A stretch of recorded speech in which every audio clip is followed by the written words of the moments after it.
meeting, so this has formally not been assigned to committee yet. But for transparency and opening to make sure that the committee members are engaged, we decided to have a discussion first. This will get a first reading at 7 at the end of the meeting, and then it'll be assigned for a public hearing and third reading. So at this time, I will turn it over to Ms. Jennifer Rowe for the presentation, or for the committee and council members present to have a discussion about Bill 4325. Afternoon, council members. My name is Jennifer Rowe with offices on the 12th floor of this building. And as city chairman recently, I'll be going through the bill that is up for first reading this evening. That provides some updates in section 2-210 of the municipal code.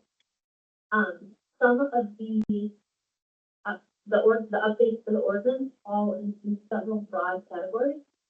One of these is charges for law enforcement reporting. One is a shift in how the fee schedule is presented. It has been written into municipal code. We propose that it be adopted as a fee schedule. The other category is clarification of the rules that apply when records are provided electronically. The next topic is clarification for where the fees go when a record is certified.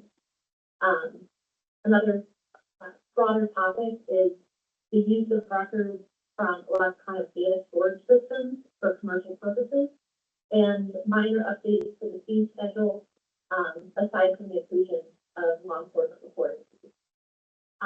So the first topic I'll review is the updates regarding law enforcement reporting.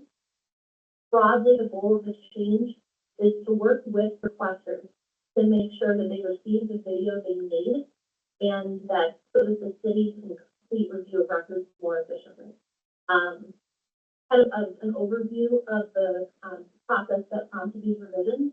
My understanding is that we've had body cameras in the city since approximately 2018, and in the last few years, one of the attorneys that primarily handles public records requests, especially from the police department, observed that this provision in the law that lets us charge for the review of law enforcement reporting would be something beneficial to implement within the city of South Bend.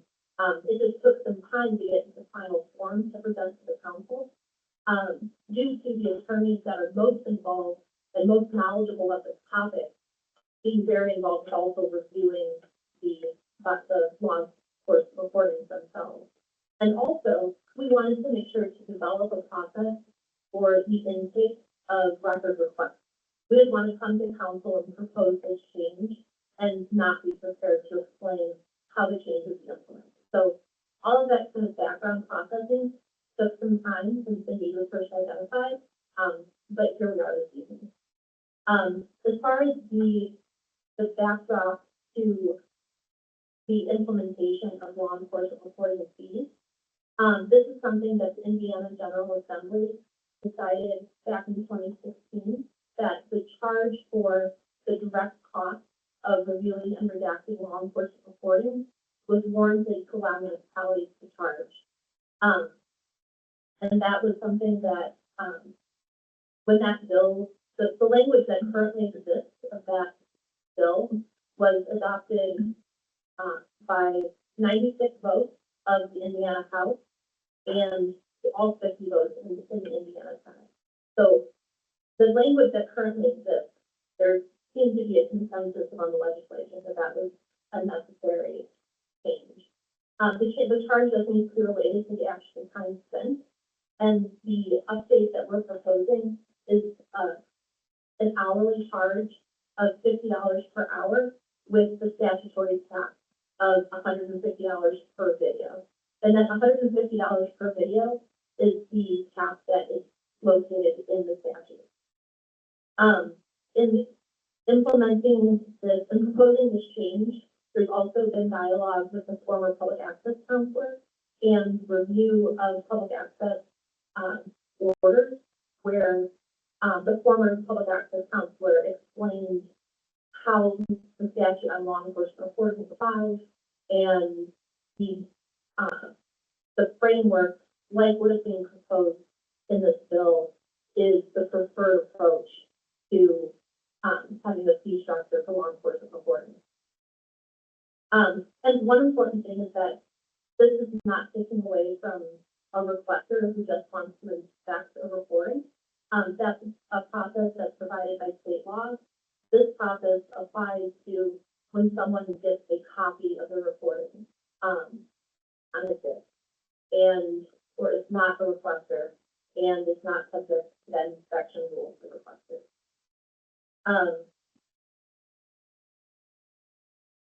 One of the other updates related to law enforcement reporting that is in the bill is where the fees are deposited and the purposes for which they can be used. Those provisions are provided in the bill for, in the state legislature regarding law enforcement reporting. And as I mentioned, before proposing this ordinance to the council, we developed an internal process for intake of these records, because we really want the focus to be to work with requesters to make sure that they're getting the footage that they need and not overcharging people for records just because they may have asked for a request and there may be a lot of footage that is responsive to that request. So we can try to help them narrow their request to where they're getting the information that they're looking for, but trying to save them some money on the total cost of what those recordings might be if they just receive all of them. And one important thing to keep in mind here is that the review and redaction of law enforcement reporting is a significant portion of the time that it takes to respond to public records requests generally. One of the attorneys in our office who works with these requests very frequently indicated that where redactions are required on a video, on average, it can take approximately 3 times the video length. And I have some specific examples of the sense of the review volume and the time volume that the request is taken. There was one that had 24 responsive videos, and even though they were only about 20 minutes each, that's still 8 hours total review time.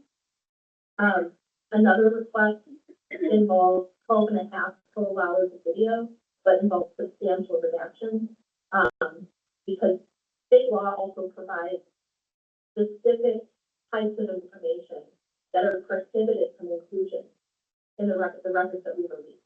So it's very important to make sure that those are reviewed and redacted properly, because certain crucial information, depictions of decedents, certain depictions of other information are prohibited to include. So we want to be able to provide these records to the public. In order to do so, we have to make certain redactions. So that example was 12 and a half total hours of video, but took 37 and a half hours with redactions. And another example was a request that involved 53 videos with a total runtime of over 46 hours, which took approximately 2 to 3 times the length of each video to review and redact. And then another cost associated with the recording is just the storage cost of retaining the videos in our system.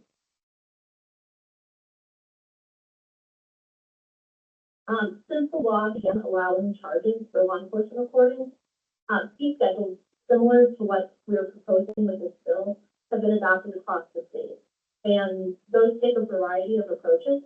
Some municipalities do a flat fee, where anytime someone requests a law enforcement reporting, it costs $150. Some have fees not to exceed $150. Some have a prorated schedule based on video length, and the fourth category is what we're proposing in this bill, and based on actual cost with an hourly rate associated with it. And I will note that the hourly rate that we're proposing of $50 per hour is one of the lower hourly rates among the cities that use this model. And based on my most recent review, we've located 12 cities and counties throughout the state that have adopted some sort of charging system. Before I move on to the second topic, does anyone have any questions about the law enforcement reporting portion before I move on to other topics? Thank you. Dr. Davis? Yes, thank you for your presentation.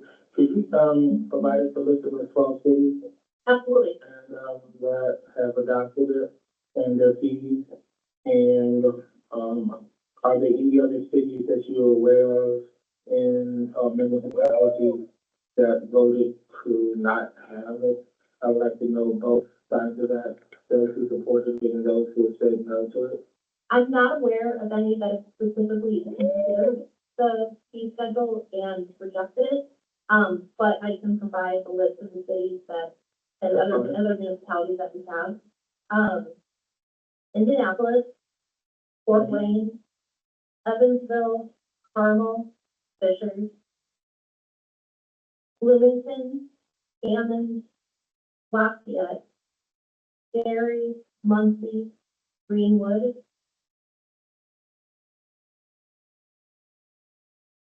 Columbus, Westfield, Wake County, Portage, West Lafayette, and St. Joseph County. And could you, email that to us? Absolutely. And, you said the fees that they have charged, so, we can do a right comparison for that. Absolutely. Thank you. Okay, anybody else? Councilmember Wayne? I don't know if, thank you for your presentation. I don't know if this is a question, but, I want to make sure, the internal processes that you have indicated are really driven by the state statute and law. So a number of these processes and also the expectations have already been identified, from the state. And we're just looking at how we are going to implement that. And Exactly. also that the processes and the procedures are as clear as possible. Exactly. Exactly. Thank you. The categories of information that we're required to redact are very clearly set out in state law. And so our practice is to have attorneys review that footage to make sure that none of that information slips through because it can't be included. And, so that is set by state law. And then the allowance for municipalities to set a fee schedule based on direct cost up to $150 per report, and that's also set by state law. There's a couple other things that you'll see throughout the rest of the presentation that are also provided in state law. But those are the two big ones that apply to the law enforcement reporting category. You're welcome. Before you continue, Dr. Davis, we have to do that for 15 minutes. I'm going to need a little longer. Could I follow? I know you have a long, I know, committee meeting with a lot of bills. I think you have 7 meetings. I know, because I have another question, but Southern has either. President has a question, so. Okay.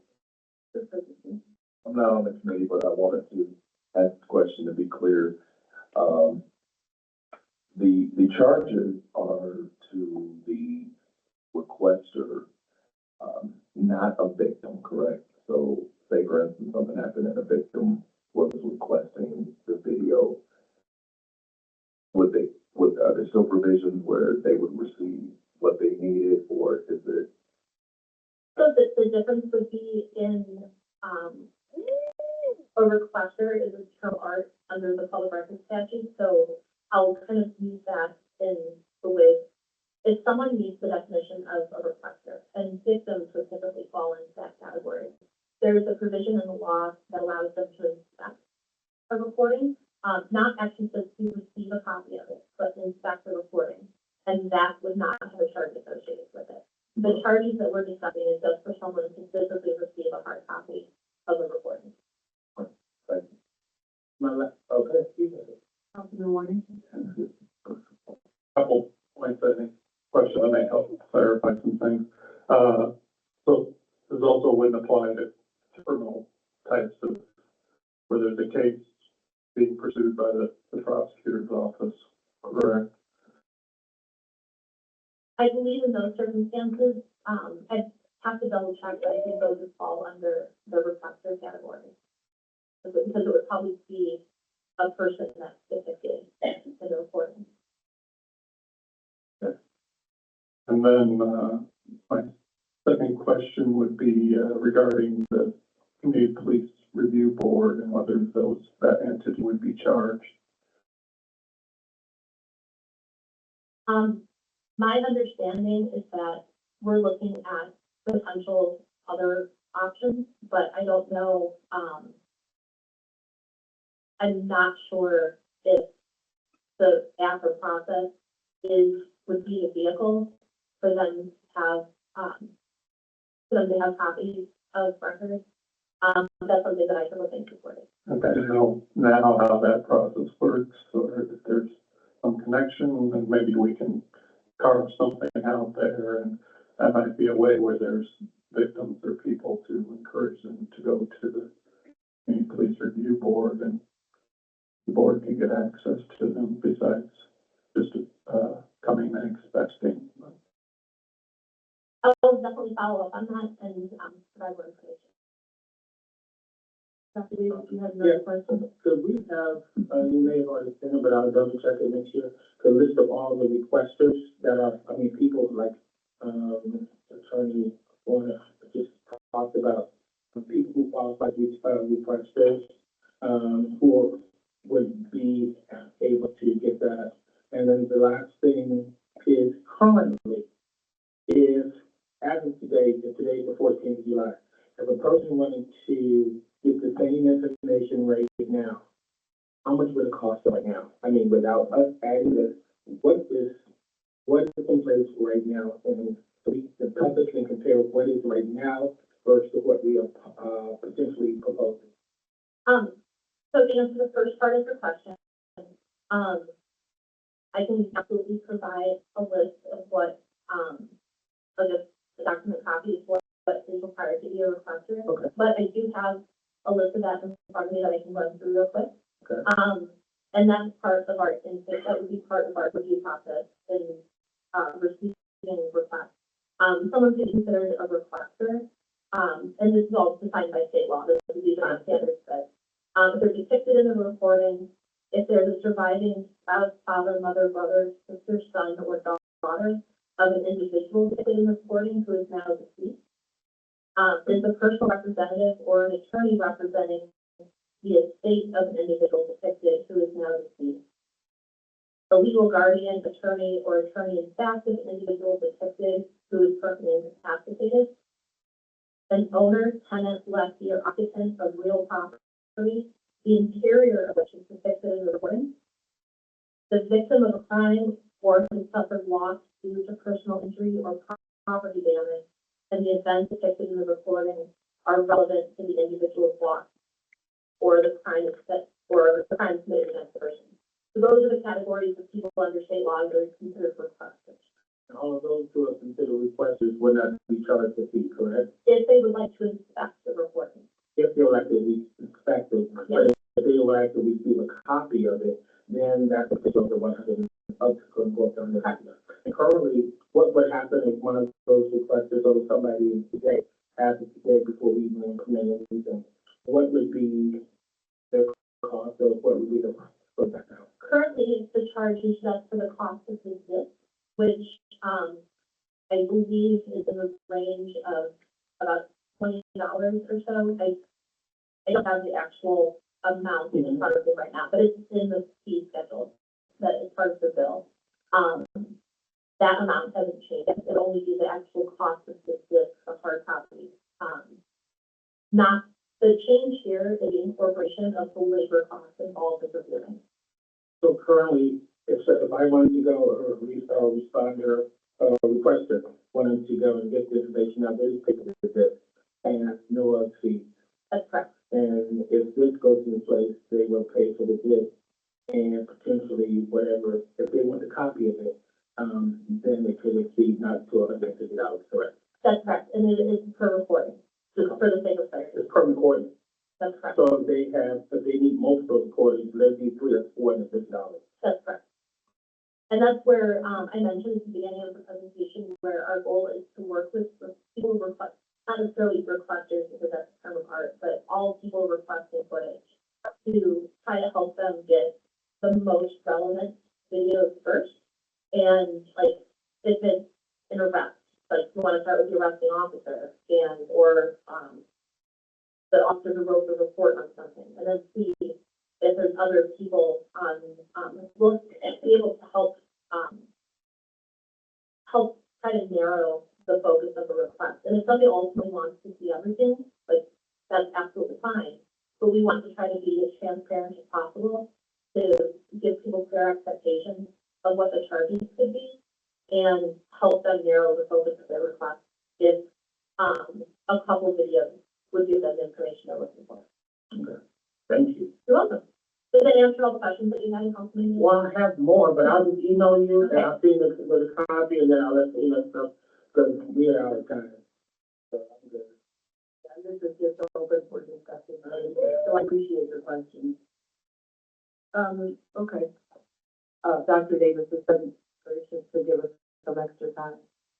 So the next topic, involved in the update to the ordinance, is to shift the list of fees from the text of the ordinance just to a fee schedule that the council adopts. It doesn't change anything about the fact that adopting these fees is within the purview of council. It just makes it a little bit more streamlined when there are changes, to come to you with a proposed ordinance requesting an amendment to the fee schedule, rather than always having to go in and adjust the code itself. The third topic is a clarification regarding electronic records.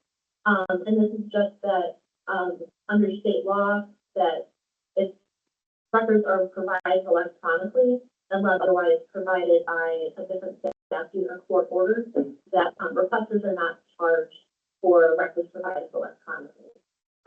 Many departments within the city, this practice is just email records when they're finished being reviewed. And so this is just adding the clarification that requesters are not charged for records sent over electronically. Sometimes hard copies are produced either because it involves multimedia files or voluminous records that need to be provided by a district website. Another clarification that we included is regarding record certification fees. Occasionally, we do get a request associated with a request for the underlying records to also certify those records, for which there's an additional $5 charge. The $5 charge has always been present, but we just add the clarification that that additional $5 fee is directed to the same fund as the underlying fee. Previously, the ordinance did not provide direction on this. The next topic is another provision, like I mentioned, you see a few others that were based on state law. This is a section of state law where when there's a request for all records from the electronic data storage system, that we can prohibit those from being used for commercial purposes. We do see those occasionally for all records from a particular system. And used for news, nonprofit activities, or academic research is not prohibited, just with like the commercial use. And it would add a provision that if records are used contrary to the section, that we can prohibit the requester from obtaining future data sets in the scan. And then topic 6, other minor updates to the fee schedule. A small decrease in the cost of fingerprinting services. We renamed arson reports to fire investigation reports to match the current terminology. Strike some line items that are no longer used, and included a small additional cost per page for documents other than public records, because what we charge per page for public records is set by statute, and then modified the fees for no trespass signs to reflect that there's only one side of the bill.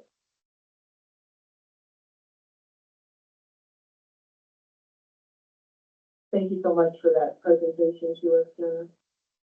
Is there any other questions from, if not, I would request us to adjourn. If you do have other, questions, please feel free to send them to her. If, any council member does, if you could let me know as well, so that I'm not maybe interpreting some of the same questions to Jenna or just people or both of us.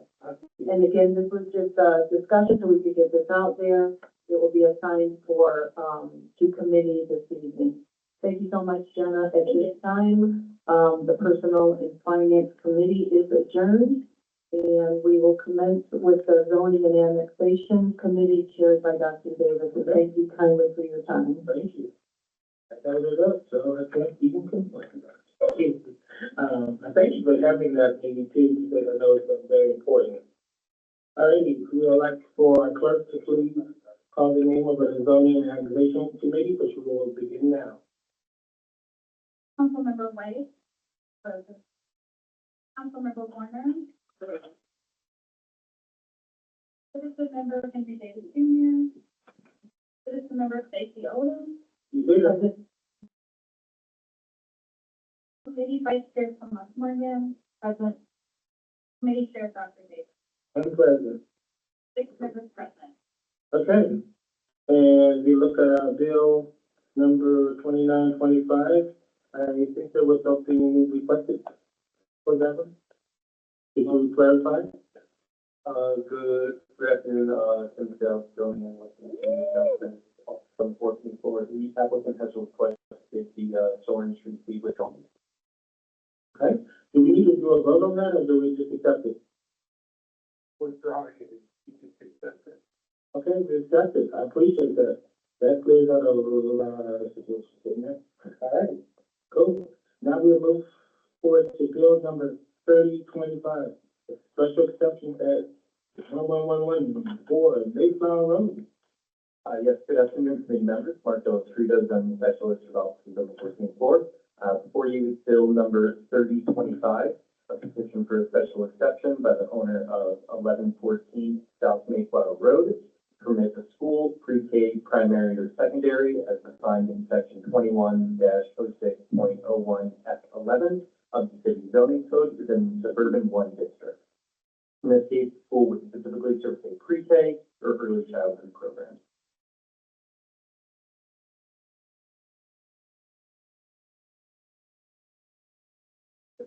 The property contains a building shown here that previously served as a daycare starting in 2012, meaning that this new use would be fitting to the existing structure. Here is the parking circle, face of the property.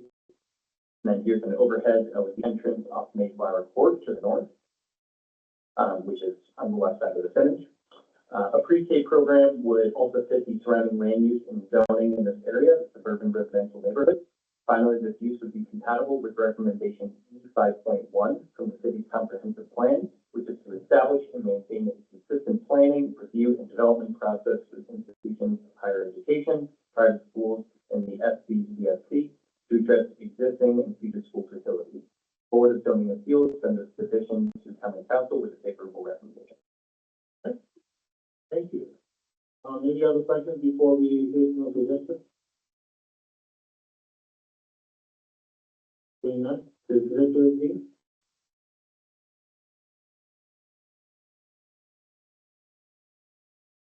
Presenter indicated they were in travel today. Pardon me? The presenter indicated they were in travel today. They just reached out to me, saying that they're gonna have, somebody phone in, but I don't know if that person has coming on the team yet. Anybody on Teams who's going to present?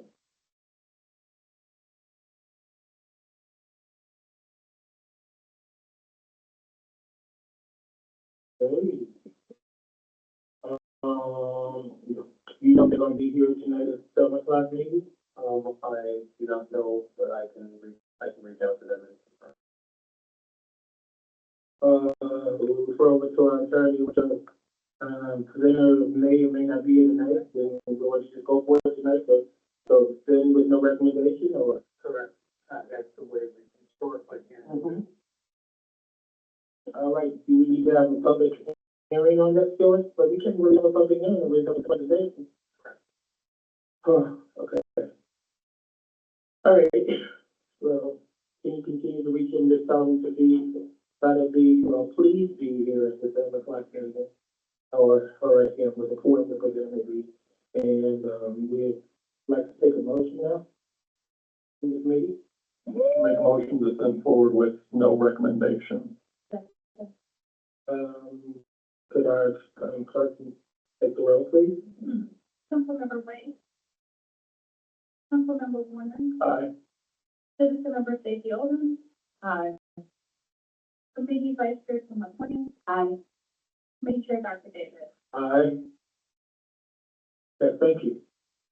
All right, that will go to the, committee hold tonight with, no recommendation. Now we move forward to bill, number 31 and 25, amending zoning ordinance for property located at 314 West Chippewa Avenue. Good afternoon, committee members, Tim Stout, zoning specialist for the city of South Bend, with office on 14th floor.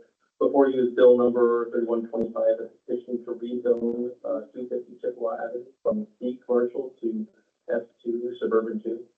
The petitioner just plans to develop a 3-story apartment plant on this vacant parcel along with the common space and parking. This parcel was farmland, before 1954 and then became part of a drive-in movie theater, through 1994, where it was then demolished to make way for a movie theater and vacant lot. So here's more along the lines of the area around the lot, as opposed to just a vacant lot with green, with trees and shrubs growing on it. The petition is consistent with the city plan, South Bend Comprehensive Plan. Objective H1, ensure that an adequate supply of housing is available to meet the needs, preferences, and financial capabilities of households now and in the future. The area around the site is mostly industrial and commercial uses. That's kind of indicated here. Zoning this property at S2 suburban neighborhood 2 will permit the activation of that vacant parcel, which has been dormant for, well, over 30 years. And it will help provide additional housing near many amenities, including commercial uses and a major transportation corridor. The Plan Commission says the petition to county council with a favorable recommendation. Thanks for the questions at this present time. Not, do we hear from our position? They are supposed to be here tonight. I see, I know. They were here last time, and we heard some of the issues on this, but not in regards to zoning parcel. So, here you go. Can I have a motion? Make a motion to send forward with no recommendation to the committee of the whole. Second. Hey, Councilor Toronto. Councilmember White, Councilmember Warner, Aye. Citizenmember Stacey Owens, Aye. Committee Vice Chairman Morgan, Aye. Committee Chair Dr. Davis. Aye. 5 ayes. Thank you, so you reach out to them too, also, because they are for sure. yeah, I know, they were here last time, so, yeah. I have more, well, moving forward. Okay. Number 4, bill number 3225, amending the zoning ordinance for property located at 1037 West Colfax Avenue. I do recognize that there has been a substitute to that. Correct. We added the written commitment that we worked with the petitioner to come to a full verbal agreement on it and to just have that presented before the committee and council. So I appreciate that. I would So- like to make a motion to get the substitute version. Okay, we have a motion. Second. Clerk, for how could you take a vote? Councilmember White, Councilmember Warner, Citizenmember Stacey Owens, Aye. Committee Vice Chairman Morgan, Committee Chair Dr. Davis. Aye. 5 ayes. Okay. Now you may proceed with the substitute bill. Mr. President, go ahead. by reading the text of the new bill, or? Yes, please. Okay.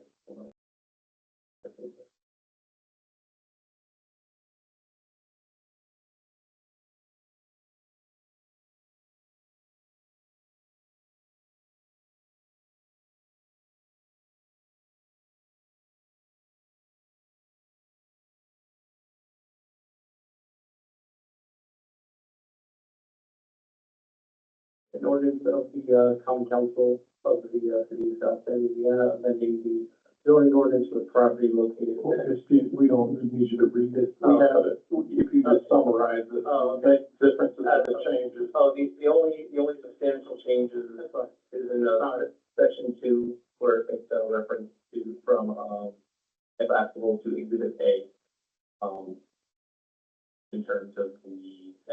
today is the, written commitment. Could you talk about the written commitments and explain them? I think so, because, I know in our, committee, plan meeting, that really was a long part of the discussion. I know that's up for a long while. And I think when people call me, that's really the key issue with this whole development, the written commitments and how it tailors to this particular property and everything that we talked about. Could you give us some of that? And then we can go into it, and then we can move forward. I think that's key. Certainly. The written commitments, as we listened to the planning commission, is that there was a desire to make sure that the development, essentially the physical development potential would not exceed the context of the neighborhood. So you do, style development, and also it was prevent any additional uses from that is associated with US, from being utilized on the space outside of the one discussed. So that was the doctor's, the professional office and personal services, but everything else essentially was, restricted as part of the commitment.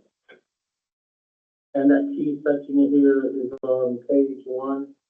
Here's a statement of commitments from that standpoint. That is, right after all missing up that whole section from 1 to 23. Yes. So that's essentially making sure that everything that would be US is fitting with the context of the neighborhood.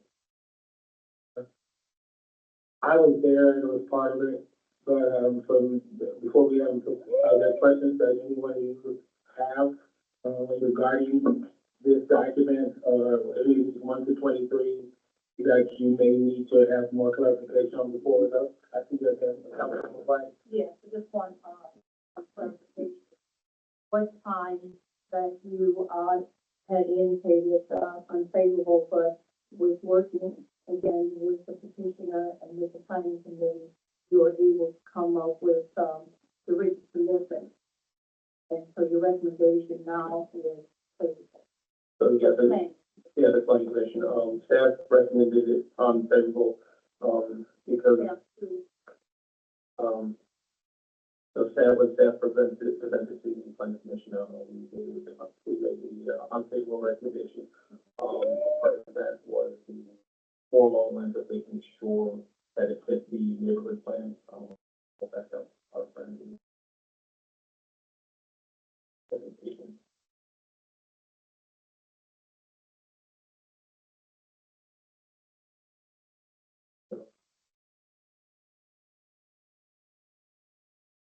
So more along the lines of here's the neighborhood plan. So this was identified for medium density housing as part of the near west side neighborhood plan. It's also identified for future as D2, the future land use. So that was kind of where we were. That's where what was informing our unfavorable recommendation. Now the planning commission, planning commission identified that a lot of the uses that was recommended at the time, or that the commissioner was pursuing at the time, or high impact uses. With that in mind, they quite a bit, but I can that's essentially the whole. And then they did provide a positive or a favorable recommendation, but with the commitment. So the key things that we looked at, just to clarify again, because I remember you brought it unfavorable, but once we put the written commitment, then the staff felt better about the whole concept of it, because this limited to that particular property. It met the needs of the neighborhood concerns that were presented as any others? I see Mr. DeVita, y'all want to share your thoughts on that? Answer that?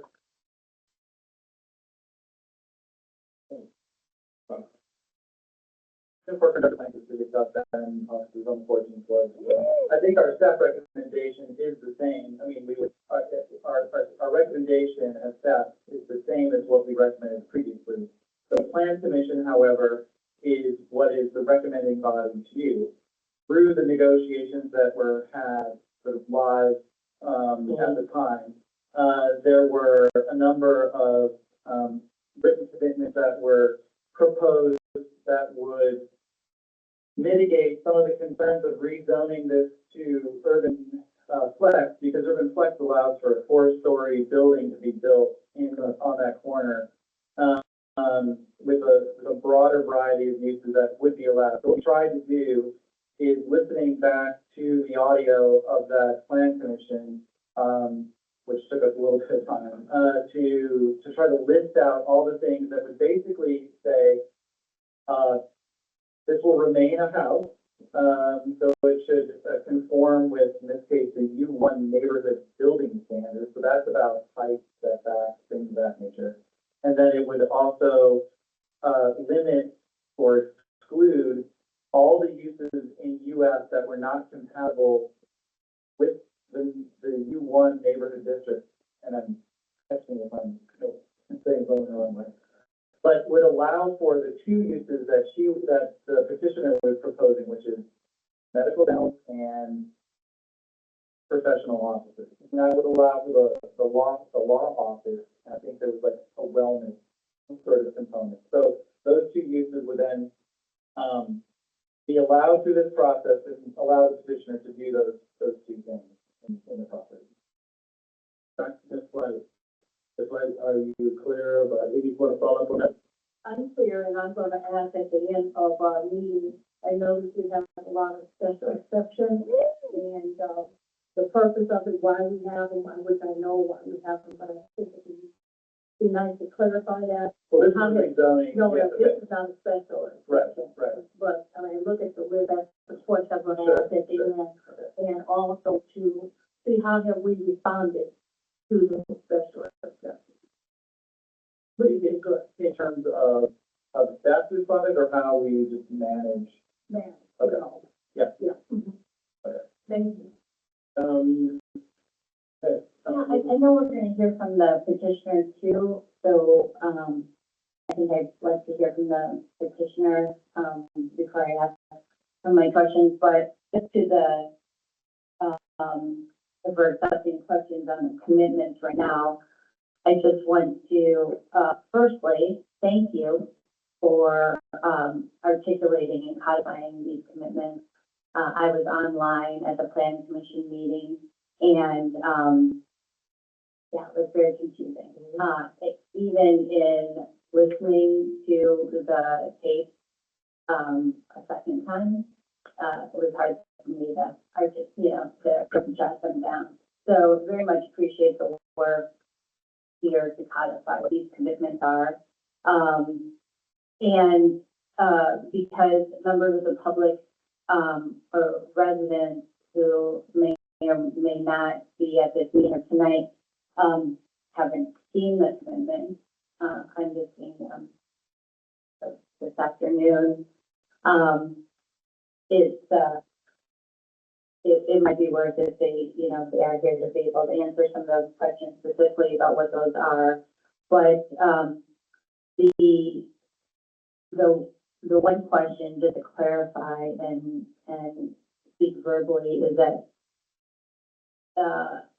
within this is that the commitments run with the land. That's correct. So they're forever and ever. That's correct. So even if the owner changes hands, that these commitments are still in force. That's right. However, they could be modified or terminated by the decision of the Plan Commission at a public meeting. So it could come back to the Plan Commission. They could decide to modify or terminate it. Would it then, if there's any modification or termination, would it come back to the council? I believe so. I think the process is for termination is the same as, sorry, thank you, Mike. It ends with the planning commission. So the planning commission can, terminate the commitment, and it would basically revert back to the underlying zoning. Which is one right now. So whatever would be allowed in urban neighborhood one would still be allowed. but the commitment could be terminated, Yeah. so that other, Well, it would be- then other uses It would would be come into rezoned, play. so yes, sorry, I take that back. If it is rezoned tonight, and then the rate commitments are terminated, then you would be allowed to do what is allowable in the urban flex district. Right. Yes, both from a use perspective and a design standard perspective. So should, again, to be clear, should the plan commission decide to terminate these commitments at their next meeting, or decades from now, it reverts back to what is allowable in urban flex, which, a lot of these codified commitments are included, are allowable. Yeah, everything on that list would be allowed. Thank you. Any more questions? But we're about to, anything to read, are you okay? You ready to read? Anything else? Okay.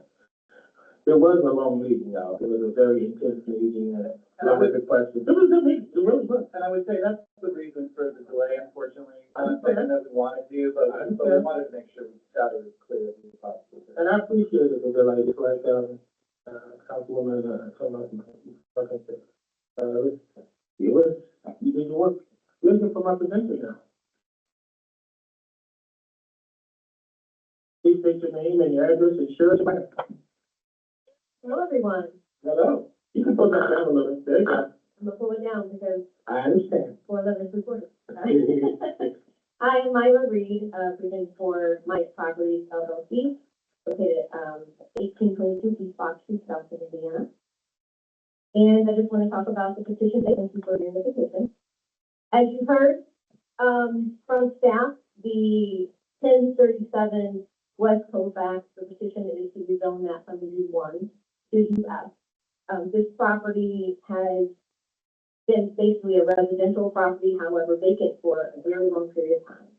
After speaking to various neighbors, it is my understanding that this property has been vacant for over 4 years with no one knowing exactly how it's been vacant.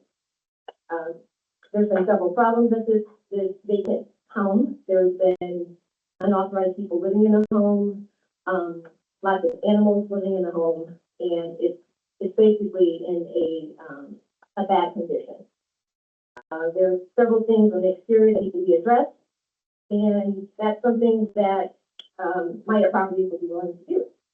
So the rezoning from a U1 to a UF will be for the purpose of small office space. As you heard with the commitment, it would be small office, personal care, a lot of professional offices that would require a lot of traffic, noise pollution, not a major disturbance to any of the neighbors.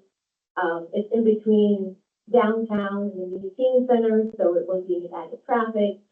It's right next to a large plot, which is the cemetery. It's right on the corner there, so it's not like it's set in between two homes. There's the street that is right on the corner there. So, like I said, it wouldn't add a lot of traffic with small office space. There's things that require a lot of traffic, like major commercial, retail. That's not the purpose of the rezoning. For a small office space, there wouldn't be a lot of disturbance because the type of professions that you have in mind for this property would be mental health therapy, maybe attorneys, mediators, accountants, different professions that would normally have maybe one client at a time. There are also, in 2025, a lot of the professions handle business remotely, telephonically, so it wouldn't be a lot of crowding on the street. After speaking with the neighbors, they were just really excited about having someone just take care of the property. Landscaping, there were windows boarded up. The whole back area of the house had significant water damage, where there's roofing that was needed. When I say significant water damage, I mean a whole back area of the house is destroyed. So there's my properties that want to put money into this location, provide a little more safety with having not random people just coming and living in the home. The home is not safe for, just unauthorized persons to be living in the home. And so since my properties have purchased it and locked the place, there hasn't been any, unauthorized occupants. The exterior of the property remained relatively the same, except for needed maintenance. Sorry, caring for the lawn, windows, some of the siding, if you've seen a picture before, some of the siding is off of it. So there's work that we're already gonna put into the home. So, pretty much, it's, I believe, a win-win situation. It won't be unoccupied, there won't be a danger to the neighborhood, also bring the property value up of the residents who are tired of the eyesore. So, any questions for me? Thank you. With all of the things that you have shared, what makes you even want to even move forward with this particular property? It's a beautiful property. So it's, I'll accept. yes, it's an older home, but it has a lot of character. And, you know, like I said, it's sat vacant for a long time, so maybe we're the only people that want this house. So, it would be beautiful had it had a little bit of love and care. Gotcha. Questions? Go ahead. For the work that, you don't mind? You want to put down? You good? Go ahead.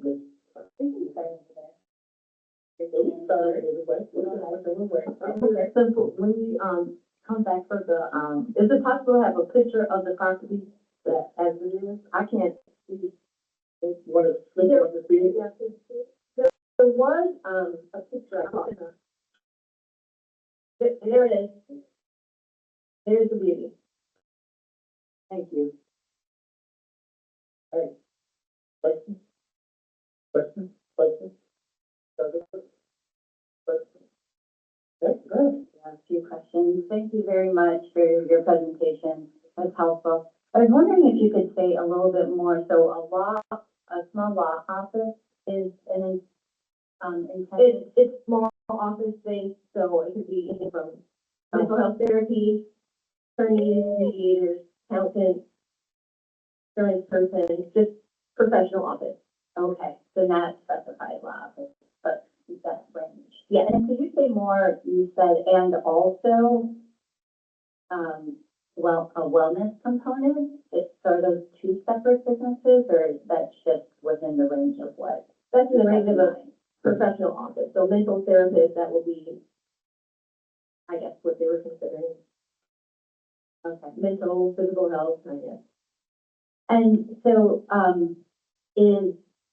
will there still be someone residing in the property on the second floor, while maintaining professional office on the first floor?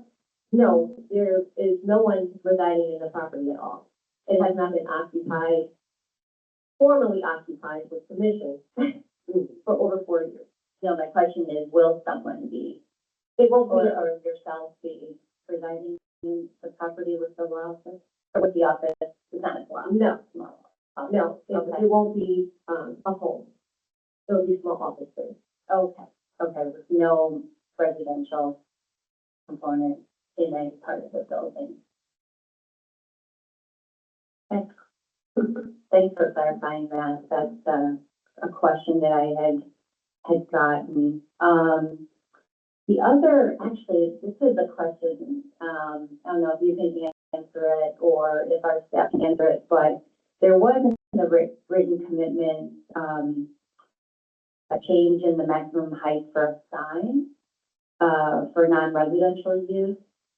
And so I appreciate that decrease. It went from 8 feet in a urban flex to 6 feet.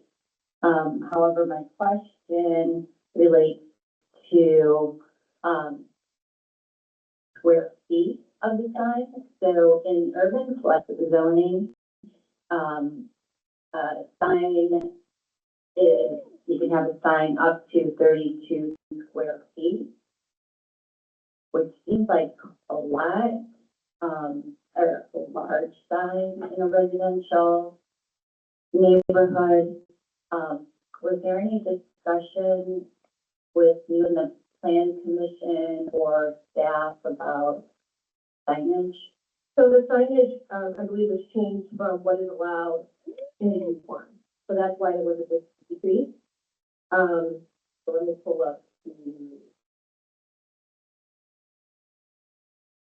This, the maximum square feet. The height, yeah, the height has been increased, that's correct, from 8 feet to 6. But there was no mention in the commitments about, square footage of the sign. no, there's not.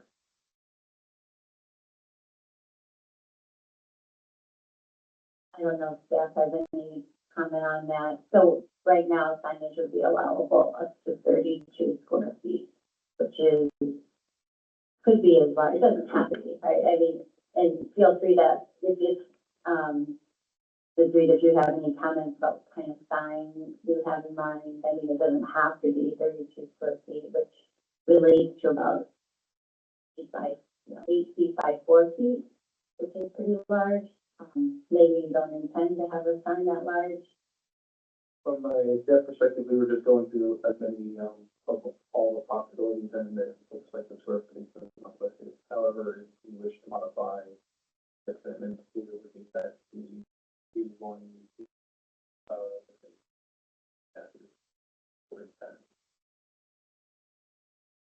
Petitioner as well. It was our understanding that it would be, basically in line with the U one, and so that was my understanding, so we can add that into the petition now. Yeah, I don't know, are the signage in U1? I mean, it's because U1 is residential, so.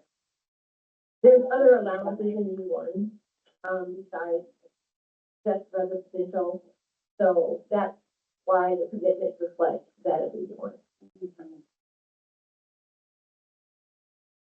Maybe you just have in mind, and so under, let's see, okay, so under U1, three non-residential use, do you have in mind what you might, like, how large a sign that you would have? I don't know exactly, cost would basically play a factor in that.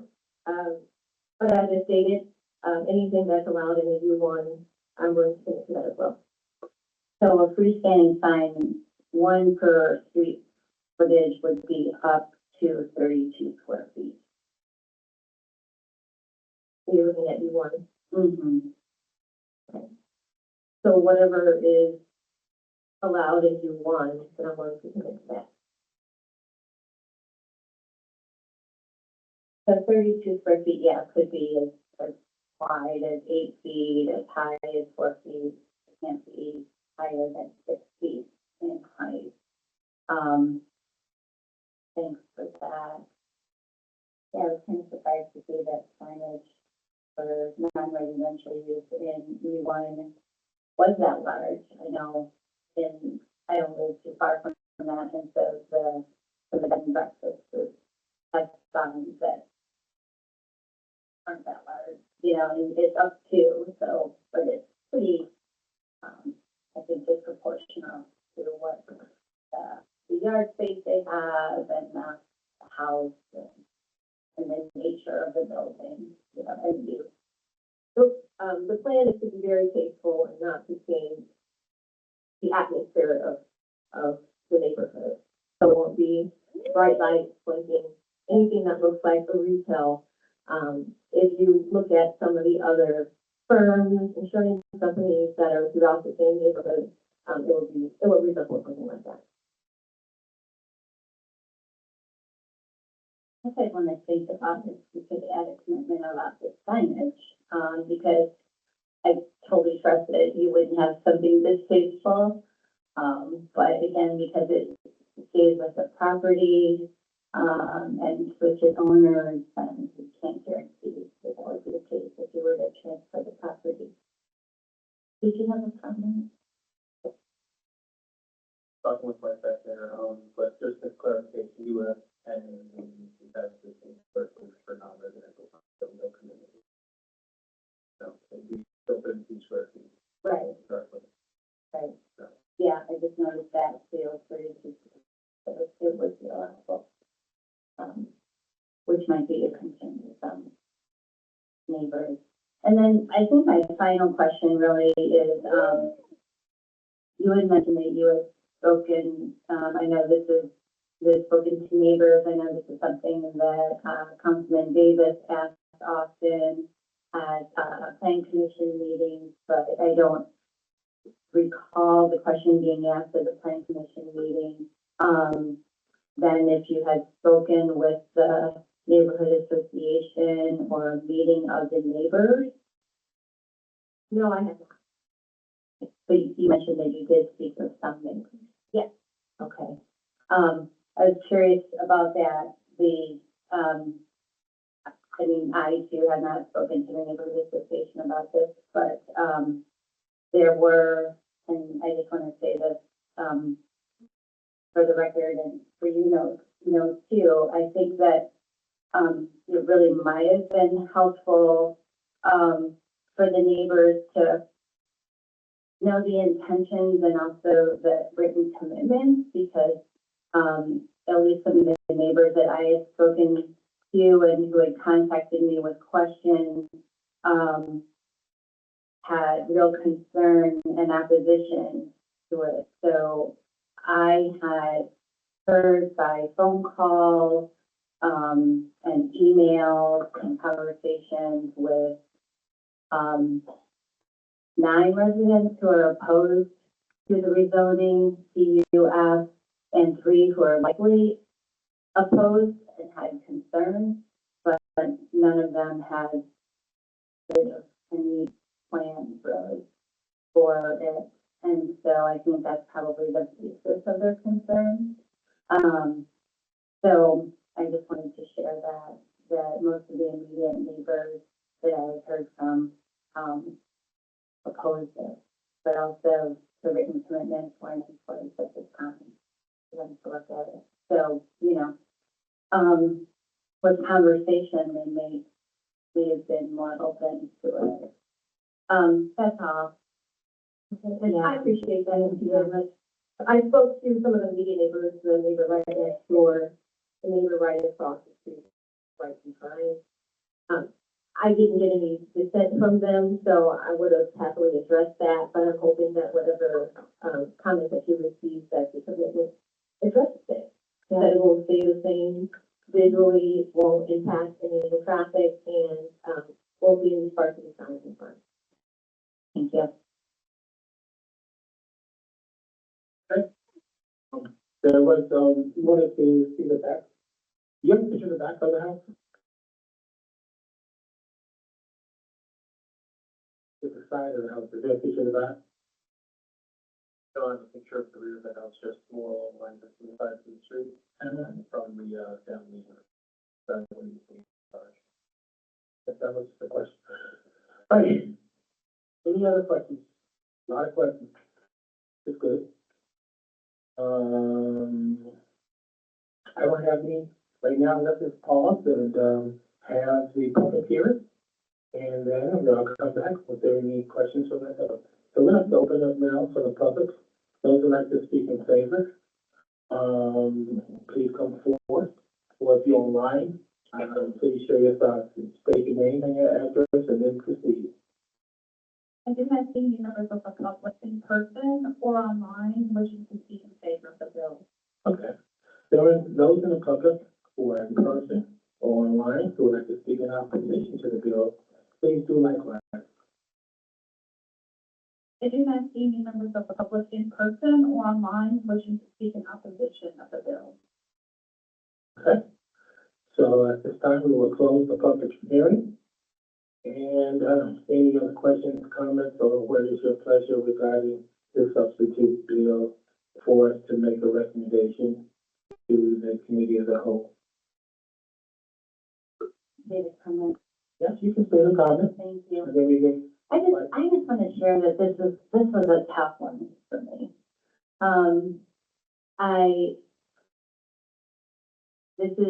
This is my neighborhood, the near West Side neighborhood. It is, as you say, an odd property, right next to the cemetery. But it is a quiet street. Most of the residents on that street are legacy residents in our city. Some of the newer residents are young families. And, you know, and and residents have fixed up their homes and are quite proud of what they've done and there certainly was one couple who I heard from that had concerns about, who are the previous owner and the tenants and disruptions that were coming from that, over 4 years ago.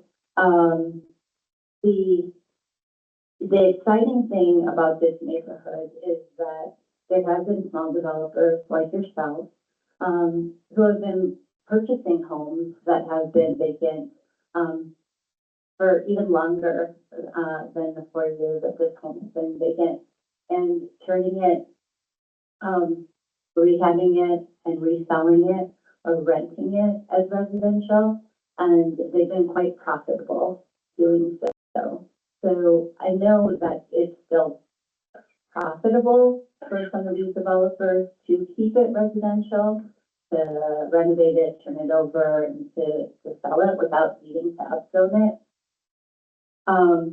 So it just is, this is a challenging one, and I think I do know that in our neighborhood there are other corridors at the periphery, closer to downtown, say William Street, where urban flex certainly is more appropriate places for businesses like this. Because I know that it's important to the neighbors to preserve as much housing stock as possible in our neighborhood. And so it's just, I just wanted to share with you that it's been a conflicting one, something that I thought deeply about, but also have listened to neighbors about, and I'm hearing their concerns. And so I wish there were some neighbors here. I know a number of them work in the evening and are elderly and wouldn't be able to make it. But I also want to represent those concerns. And so maybe some will come to 7 o'clock. I don't know for sure, but just wanted to share that with you. Thank you. Any other comments? I know a neighbor, shared with me. I sent them, gave them information to the planning commission for them to reach out to them, and I think that was enough for the concern. So I think these commitments, it was a difficult meeting, I will say, as a representative, one of the representatives on there, but I think these commitments really help clarify a lot, because a lot of the questions came from the people over there and my other colleagues on the planning commission because of the nature of everything. So I was really pleased to see these commitments that were there, and you did an excellent job of putting them down. This was a great summary of our meeting, and I think that really limits everything in the idea of everything that's right before the planning committee, if there's any kind of changes to zoning, no matter what. So I felt very good in the sense that it was these were really, everybody was willing to try to get a win out of this. It stayed on for a long while, but it did come together. I thought Ms. White, did you? We'll be ready for a motion, or we're just making statements at this time, which Everyone, I'm open to I would that. just like to say that at this point, that, I appreciate you, attorney, willing to invest in a building, and it's gonna be professional. And so as I hear what you stated, is that it's not just gonna be anybody moving into this type of building. And there are other, businesses in the surrounding area as well. And so I appreciate, your commitment. I'm very confident that you will follow all of the written, agreements. And if you have any concerns, but you know, each department is help you, and I wish you the very best. Thank you, Dr. Williams. All righty. Okay. Anybody else want to share anything or give a motion, whichever one, Pete?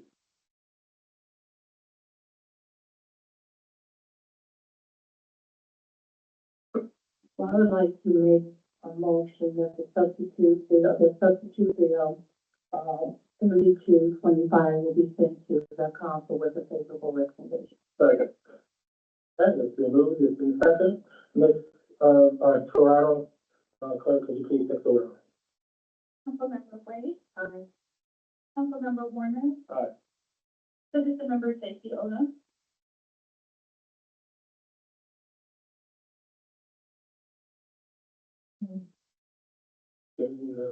Well, nothing. Okay, well, something. Yeah, she has to. Maybe Vice Chair Thomas No, she has to vote first. You have to look here. Okay, I'll go for it. Okay. Maybe Vice Chair Thomas Warner? Nay. Maybe Chair Dr. Davis? I vote yea. I have 4 A's and 1 nay. All right, yes, thank you. So that would go favorable with a 4-1 vote. All right, thank you so much. We'll see you tonight at 7. And we now move to bill number 3925. That's also a substitute. Make a motion to accept the substitute. All in favor, say aye. Aye. All opposed? Okay, we will now do bill number 3925. First section, 1039 Lincoln Way West. Good afternoon, city members. Jim Dow, zoning specialist for the city of South Bend, with offices on the 14th floor. Just an update on the substitute. The substitute was just fixing language that was in the original from 50 Portage to 1039 Lincoln Way, or not 50 Portage, 50 Sherman to 1039 Lincoln Way West as a combined address. This was just it was a clerical error when we were basically typing it up where when it went to the partial number, it showed 50 Portage when it was actually referenced to the lot, basically something to do with it's like 50 Sherman when it was actually referenced to something else. But that's really just the substitute, that's all the real substitute changes. It essentially is the same ordinance. But before you, Bill 3925, petition for a special exception by the owners of 1039 Lincoln Way West to permit the use of vehicle sales or rental as defined in 2106, 1K in the city code ordinances. The property is located in the neighborhood center district on Lincoln Way West between Sherman Avenue and Allen Street. It was formerly a Dairy Queen and a supermarket. So here's kind of how it's laid out. There's a little bit of an alley, as you can kind of see right there on the right side, and the left side. And here is the two parcels highlighted in red. The neighborhood plan calls for the property to be a neighborhood center as a hub for pedestrian scale storefront retail and professional offices with active building facades. Vehicle sales and rental does not fit with this guidance. This is a fairly dense and developing neighborhood, which is seeing an increase in urban infill, and it will need a more urban style land use to support that infill. Vehicle rental is more generally meant for suburban areas. Additionally, the lots involved with the application are split across the public right of way and would require either a right of way, a permit to conduct business in the public right of way, or an alley vacation, which neither which are are established at this time. But the Board of Zoning Appeals sends this petition to common council with an unfavorable recommendation. Non-favorable? Unfavorable. Any questions? Regarding the non-favorable recommendation? Seeing none, then we'll hear from the petitioner. Could you please state your name, and address, and state your situation? Good afternoon, my name is Ferris Farnham, address 18280 Glen Rock, Indiana. This is a building that my family owns for the past maybe 15 years, and we've been taking care of the building. As, Tim mentioned, there used to be a, grocery store about maybe 10 years ago, but then it got shut down due to the, what happened to Lincoln Way. I'm sure you guys know, like all the boarded up houses and things like that, that got the business to close down as well. So right now, we're just trying to bring life back to this, to the neighborhood, to the place as well. It's going to be an office building, so we're trying really hard to bring the best, tenant in it, I guess. And a U-Haul rental came up to us, and we're not trying to do like, 50 U-Haul trucks or anything. It's just gonna be a U-Haul rental center where they're gonna park maybe a couple of trucks on the premises. And, for us to bring life to the neighborhood, we do have a church next door to us, so we're trying to be very, respectful to the church. We don't want to just bring any tenant next to us. So we felt, that this would bring life back to the property. We've been taking care of the property for the past maybe 6-7 years, paying taxes and everything, taking care of it, no income coming from it whatsoever. We're just trying to bring life back to it, honestly. We're not looking to do a car sales where you're gonna have 50 cars on the parking lot. That's not the vision that we have. It's just a U-Haul rental that we stopped to us. And we feel like it would be a good addition to the neighborhood.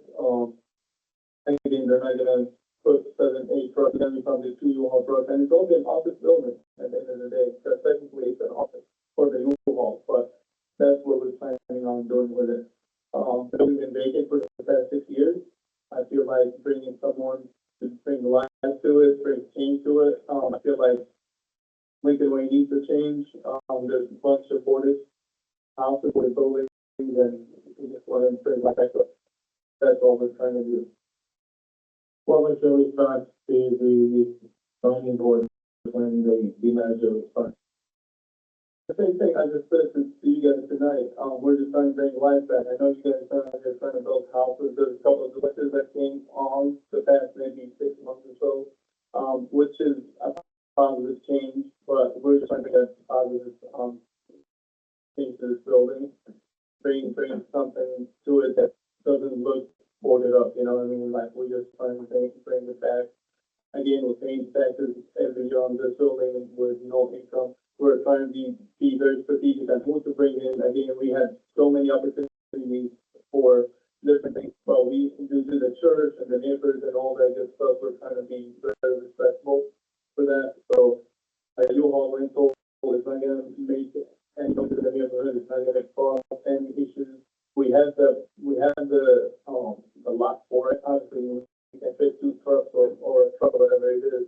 I'm sure you guys know how U-Haul rental works. You call it in and they bring the truck. They're not gonna just, jam 6 trucks or 10 trucks on our property. Again, there's the U-Haul on Western Avenue. How similar are you talking about the U-Haul on Western Avenue? Are you looking at doing something very similar to that? Or it's not gonna be the same, no, because we don't wanna bring that many trucks, like I said.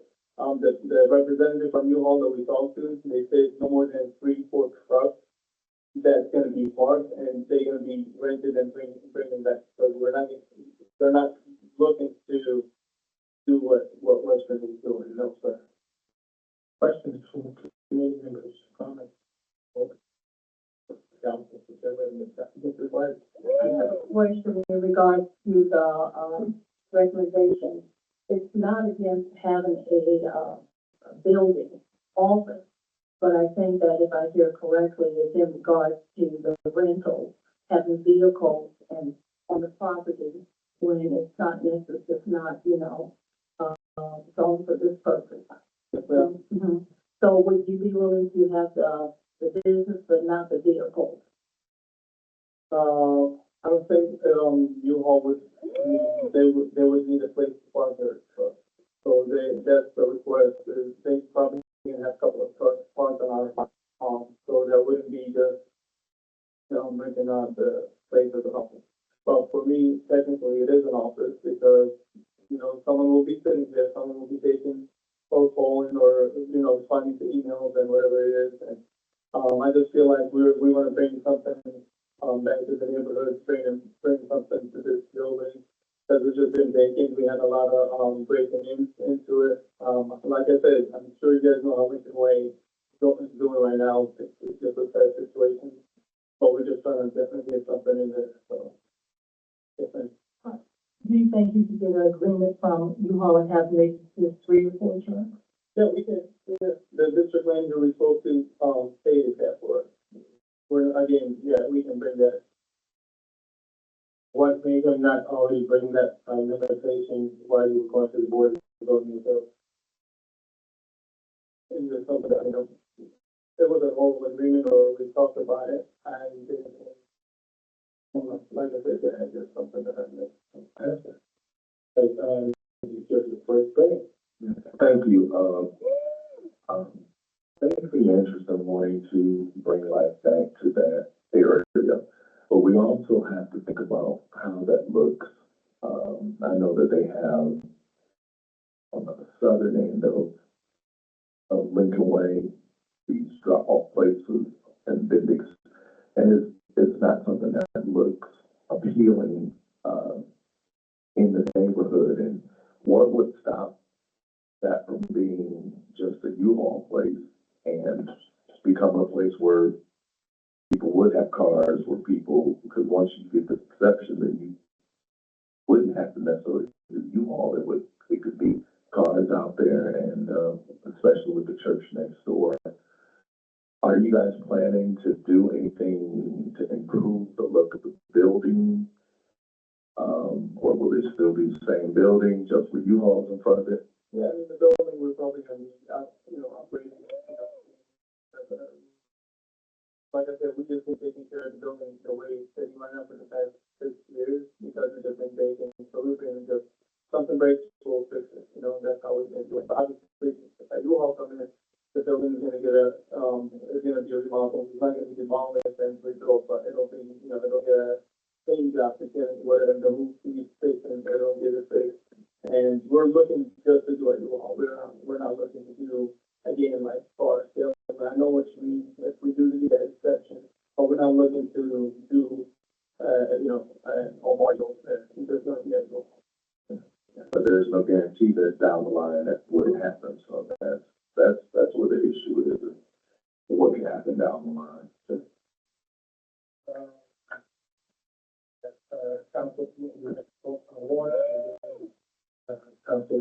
My question is for staff. You mentioned the alley and the right lane access to the alley. Do you have a map, and can you explain a little bit, that a little more in detail, issue with the alley there? So that,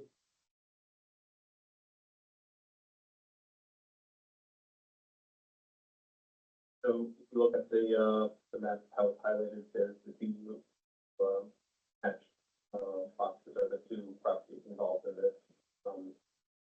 So if there's any business, no business in the current public right of way without public works. Or the other, all the other options would be vacation. But those would be two things down the line. Councilwoman, voting favor.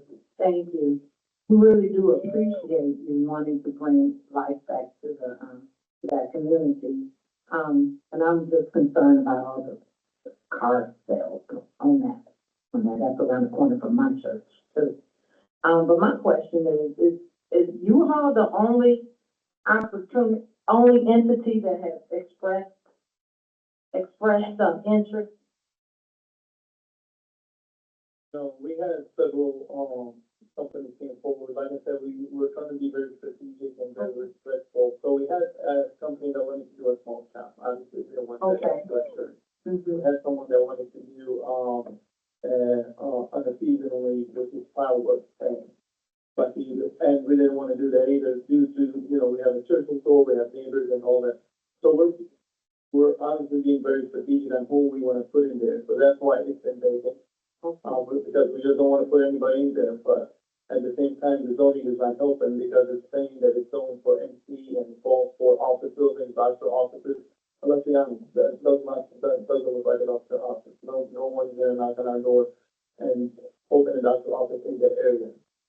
So it's not fair for that zoning that, the team that, because you know, the zoning got changed and now we're stuck with the building that we can do anything with it, the way it's sitting, obviously, you know, and also Lincoln wasn't the way it is, if it wasn't better than that, maybe, yeah, we can invest some money to put someone in there, but the way it's looking, how Lincoln Way is boarded up from literally downtown all the way to the airport, it's not, I mean, we're not looking to invest in that just because it's not gonna, bring someone in there for the MC zoning.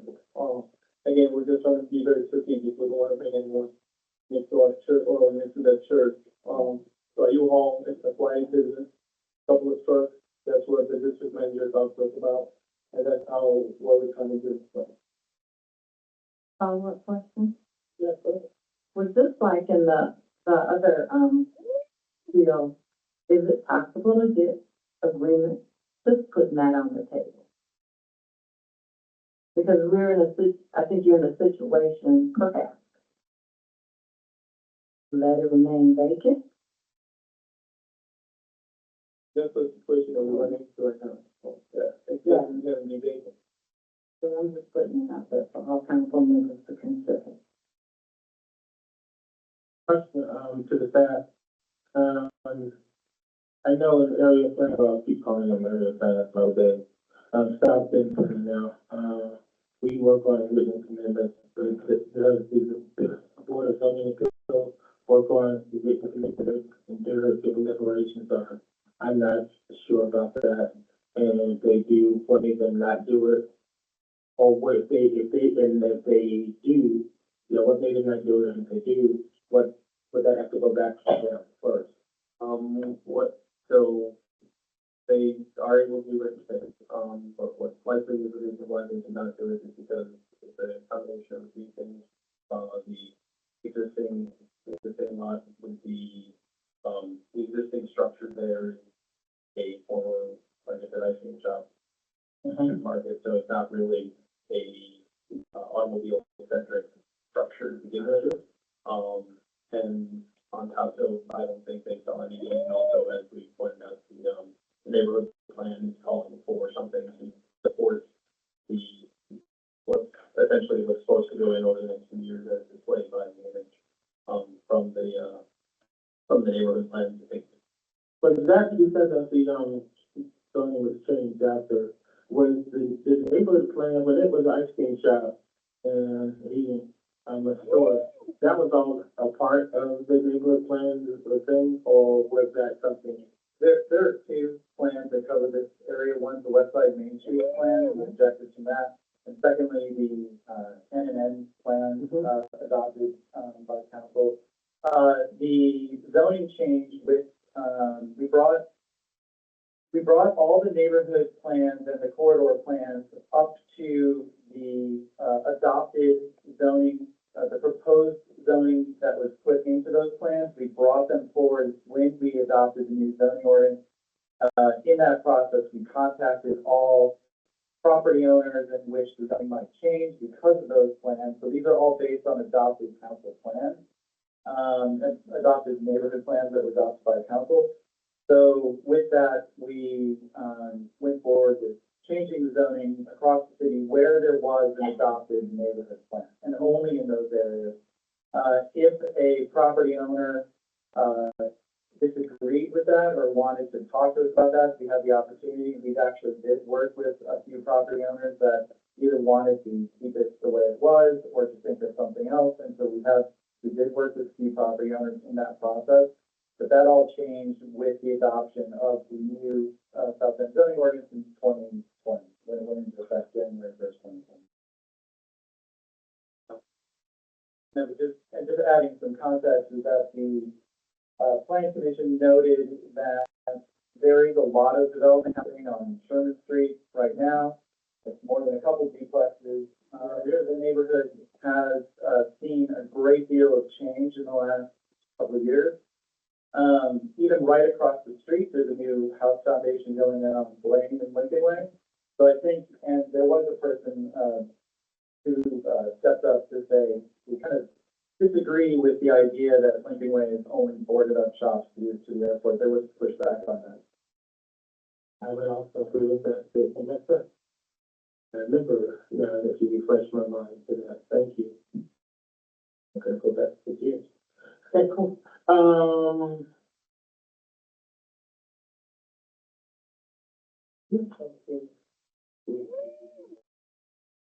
Okay, let's have a public hearing. Anybody in favor, opening up the public hearing, like to speak in favor? No, the public, we talking about public hearing. Anybody in the public like to come forward and share their thoughts, whether online or in public here? I do not see members of the public in person or online wishing to speak in favor. What about, anybody in person or online? Anybody in person or online like speaking out position? I do not see anyone in person or online wishing to speak in opposition. Okay, let's close the public hearing. What is your, back to the committee, what is your pleasure, comments? What is that?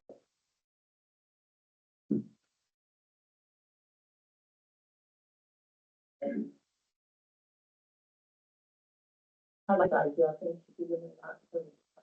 Well, you wanna make a motion? Okay, I make a motion to send it forward with favorable recommendation. do we have a second?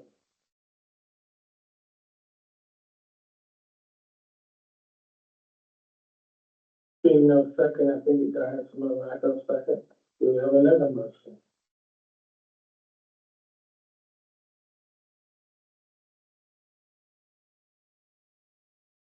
We can send it favorable, we can send it unfavorable, we can send it with no recommendation. So I'll go back to, so what we're voting on is a special exception for vehicle sales or rentals. I had concerns about that. I have bigger concerns about the alleyway access and the right of way and alley. I think for that reason, I'm gonna make a motion to send it forward with an unfavorable recommendation. Okay, do we have a second to that? The special exceptions also stay with the property. I will second that motion. Hey, Clerk Storaro, could you move forward, if we have a second? Councilmember Wade. Councilmember Warner. Aye. Citizenmember Tapiola. Nay. Committee Vice Chair Thomas Morgan. Aye. Committee Chair Dr. Davis. Aye. I have four, You got it. I have 4 ayes and 1 nay. I understand. I appreciate the yeas and the nays today. This is not easy decision, job. I appreciate it. And we got 2 more to go. I do apologize for the time. Yeah, we have 7 on this list. That's good. There's a lot of things going on. Let's move forward. The bill number 2025. Good evening, city members, Tim Stout, zoning specialist for the city of South Bend with officers on 14 floor. Before you is bill number 40-25, a petition for special exception by the owners of 1527, Michigan Street to permit the use of vehicle service minor. So this is, the property is located in the neighborhood center NC district. It was previously home of an automotive dealership from at least 2007 to at least 2022. And then for the context, so staff believes the purpose was not compatible with the recommendations of the Southeast Neighborhood Plan, which calls for dense commercial use at the Michigan Indiana intersection that serves the Walpole neighborhood center. However, the Board of Zoning Appeals, upon reviewing the staff recommendation and the context of the application, determined that the building on the site was developed for vehicle service. Was at one point used, and it was at one point used for vehicle service, which, and then ideally this would be reactivating the vacant space. The Board of Zoning Appeals sends the petition to county council with a favorable recommendation. Okay, any questions, comments before, let's move on to the, presenter. Presenter? Oh, hi.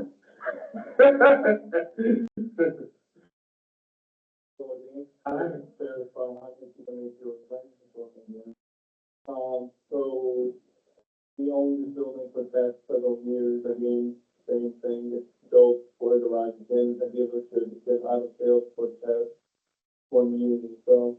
We're just looking for it to be used for what it's look for. So we just want to do an auto shop, minor auto shop, not auto sales, not dealership. So this is just going to be like a tire shop, slash mechanic shop. That's what we have a tent for to do. And this has been vacant for the past couple of years as well. Again, as you see, because of the zoning, we haven't been utilizing the property, because it's going empty. So, it was favored, so, there you go. When a property, effective that, when a property has been vacant, then the zoning has changed on it, or what happens if there was a car situation in the before and now, or whatever, everything else, could you please enlighten us again? So once the, use is kind of extended, it's very difficult to be different use, but additionally, it would still require special assessment. That's pretty much how we'll deal with it. So that's why the board, the appeals board decided to go ahead with the recommendation, because they put this done before. I wouldn't say that, it was more along the lines of really looked upon the context of the building itself, how it's sited, structure, and just, and then, indicated that they would be, the concern is minor. Okay, thank you. Any other questions? Yes, Councilwoman Wade. Yes, this is to the administration. How many similar businesses do we have on Michigan? In this, area? I don't have the exact number on him, but there are a decent number of, 15? but there are a decent number of, similar pieces on the street. You said also that this does support, Southeast Side neighborhood plan. I want to make sure I heard it correctly.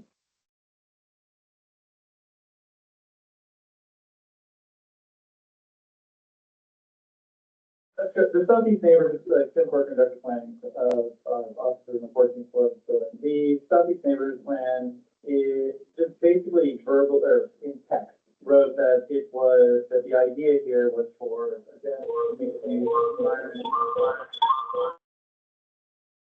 that, would help be a gateway into the Southeast Neighborhood, area. I think what Tim was articulating was that the difference between the denial of the previous one, or the recommendation to deny that one, and the recommendation to approve this one, is that this building has been a service center for vehicles in the past. It's got the overhead doors, for instance. And I think that if I were to express their opinion on that, it was that building was purposely built for this type of use, and that's why I think they saw this as recommended favorably for this.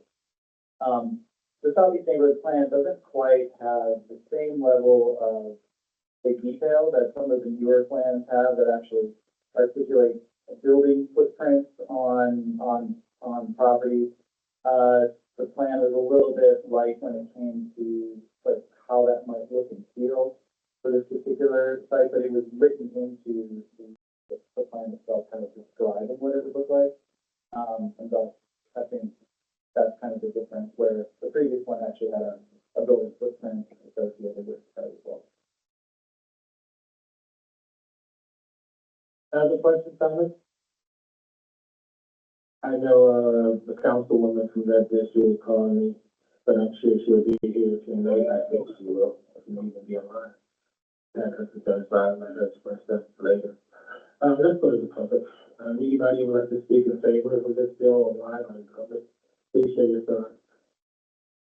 I do not see any members of the public in person or online wishing to speak in favor of the bill. Anybody would like to speak and address this in line, online, or in public, please show yourself.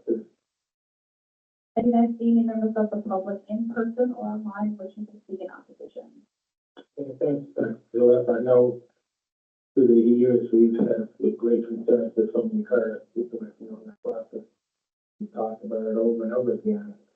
Yet, at the same time, it's just, I don't know what else could, I mean, you could do a convenience store or something else, I don't know. So it's an interesting situation. What's your thoughts, what's your pleasure? I'm open.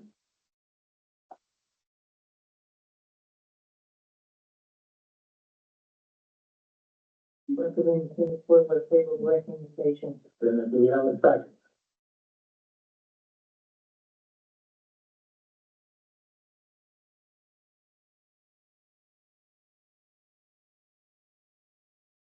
Guys, this is no second. Do we have somebody that's unfavorable or no recommendation?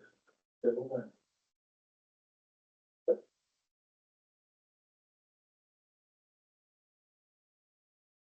I think it's a motion. Make a motion to send it forward with no recommendation. Okay, we have a second on that. So we have a second on that. Clerk Torres, would you please take the roll? Councilmember Warner. Citizen Member Stacy Oda. Aye. Committee Vice Chair Thomas Morgan. Aye. Committee Chair Dr. Davis. Aye. Five That ayes. means there's no recommendation. We have truly worked our hearts out, and we are finally down to bill number 7. Bill number 4125, another special exception. In the future, we could just separate some of these a little bit, because this is a lot of time and a lot of energy up here. Go ahead. Good afternoon, again, committee members, Marco Frito, zoning specialist, South Bend, about zone 14-4. Before you is bill number 41-25, petition for a special exception by the owner of 1024 Thomas Street to permit a school, pre-K, primary, and secondary, defined in section 21-0601 F11 of the city zoning code within the urban neighborhood 1 district. In this case, the school would specifically serve students in grades 6 through 12. The site previously housed the parochial school for St. Stephen's Catholic Church, and then the El Convito Child Development Center, in the use of the settings for the existing structure. And here are just a few other images of the building as it stands today, the lots adjacent to it.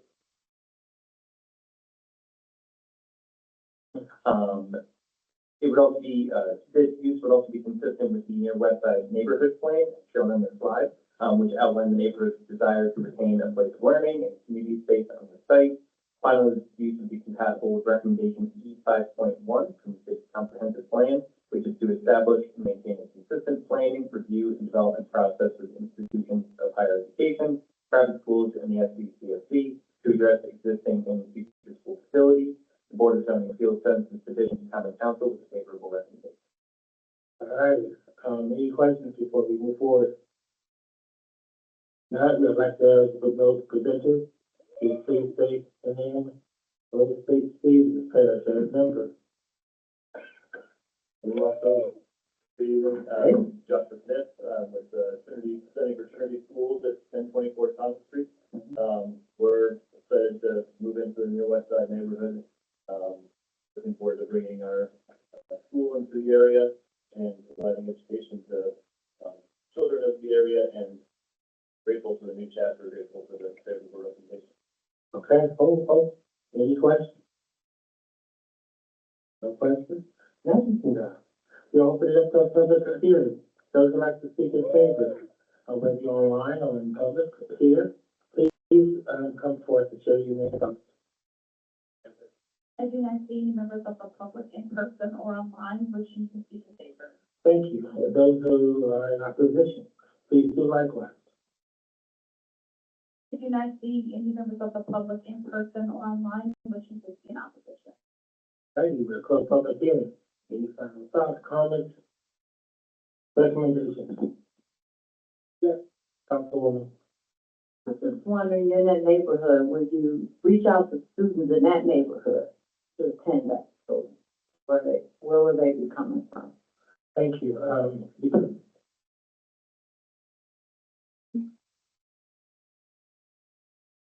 Yes, we will be reaching out to students from the neighborhood and surrounding areas. Thank you. Any other questions, comments? Yes, do you have a, please, motion, favor or unfavorable, no recommendation, whatever your pleasure is.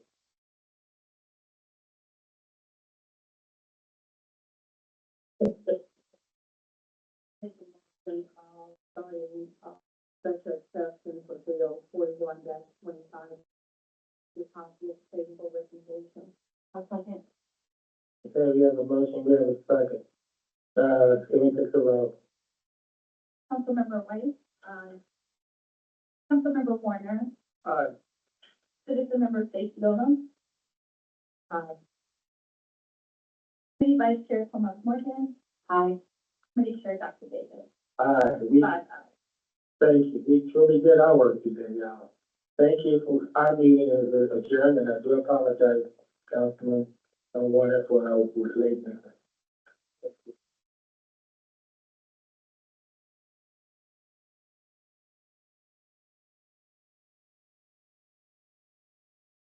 So we will, start community investment meeting. Clerk Toronto, could you please do a roll call for me? Committee Member Ben Rogers. Present. Committee Member Baldwin Simpson. Present. Citizenmember James Tedeschi. Citizenmember Thomas Gray. Present. Committee Vice Chair White. Committee Chair Warner. Present. 5 members present. Thank you. We have a quorum. Mr. Glavich, we will do, Bill 2536, confirming resolution for tax abatement for KCG properties. Just for point for the public, as I always do, every tax abatement involves two pieces of legislation, the declaratory resolution and the confirming resolution. Those are in separate meetings. So at our last meeting, we heard and passed the declaratory resolution. So now we're back again 2 weeks later with the same project in front of us. With that, I will turn it over to you.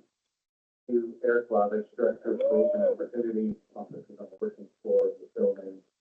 As Chair Warner commented, this is a confirming resolution for tax abatement for KCG companies. KCG is partnering with the city through the South Bend Redevelopment Commission on a proposal for low-income tax credit project at the corner of South Main and Donald Street. If you're looking at the screen, the right, upper right on Coleman and Michigan, that's Raleigh, and then the McDonald's is just north of there off the screen. It's a vacant lot.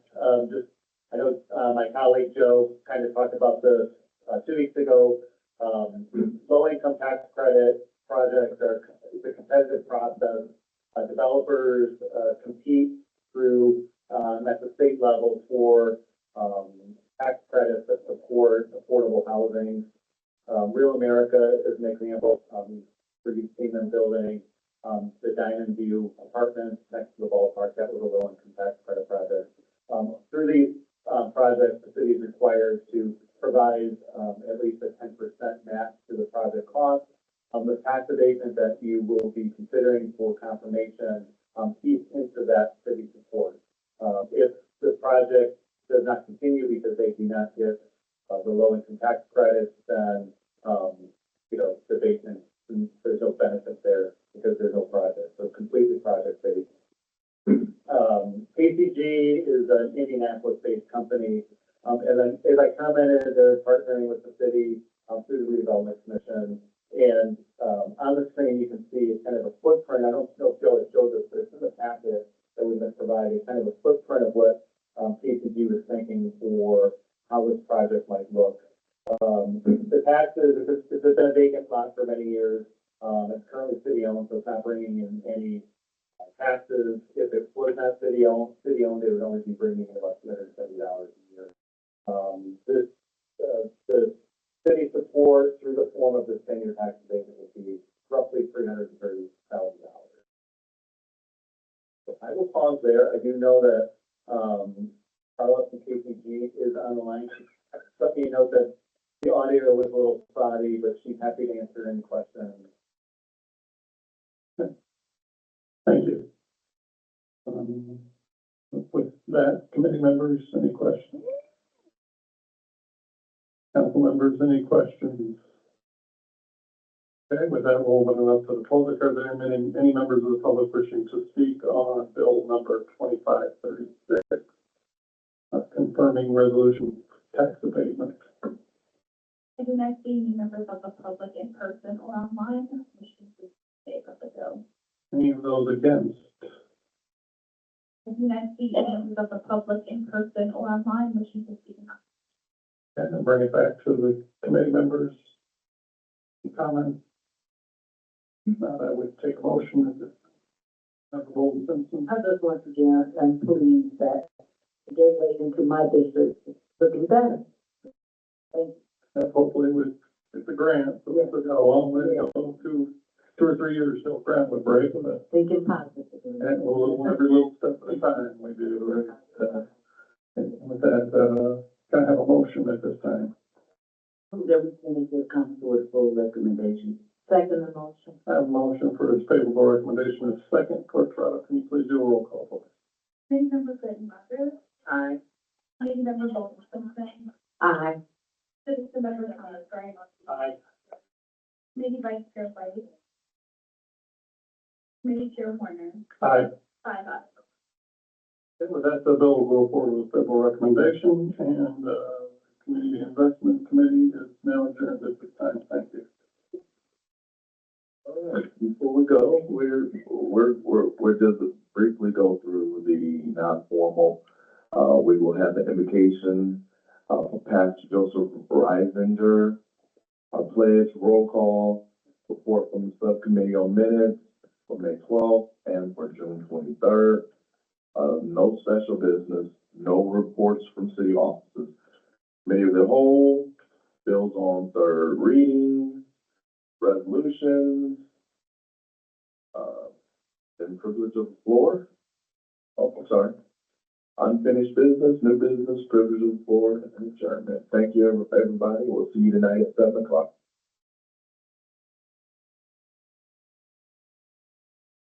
Yes, 25. it's withdrawn. Change August 25th. Yes, yes. Thank you very much.